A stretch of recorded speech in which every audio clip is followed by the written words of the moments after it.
জয় যিশু বন্ধুরা, আজকে আমি সিমাই দিয়ে কত সুন্দর কুড়কুড়ে মুচমুচে চপ বানিয়েছি। দেখুন তো, প্রথমে আমি 50 গ্রাম মতো চিড়ে নিয়ে ভালো করে ধুয়ে নেব। তার মধ্যে দিয়ে দেবো 2টো আলু সিদ্ধ, দিয়ে দেবো পেঁয়াজ কুচি, রসুন কুচি, আদা কুচি, কাঁচা লঙ্কা কুচি, ধনিয়া পাতা কুচি, নুন, লঙ্কার গুঁড়ো দিয়ে আলুটাকে ভালো করে আমি মাখিয়ে নেবো। এরপর সিমাই নিয়ে হাত দিয়ে ছোটো ছোটো করে ভেঙে নিলাম। তারপর আলু নিয়ে হাতের সাহায্যে এরকম গোল গোল করে নিলাম। তারপরে সিমাইয়ের মধ্যে এপিট ওপিট উল্টে পাল্টে ভালো করে সিমাইগুলোকে লাগিয়ে নিন। তারপরে আবারও হাতের সাহায্যে একটু চেপে নিন, দেখবেন এরকম শেপ হয়ে যাবে। দেখুন কত সুন্দর হয়েছে, সিমাইগুলো আটকেও গেছে দেখুন কত সুন্দরভাবে।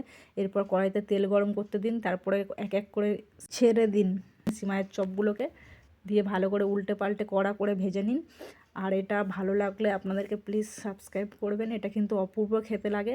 আর এটা একদম নতুন একটা রেসিপি। আপনারা কারা কারা এটা আগে খেয়েছেন সেটা প্লিজ কমেন্টে জানাবেন। আর ভালো লাগলে প্লিজ সাবস্ক্রাইব করবেন। ধন্যবাদ।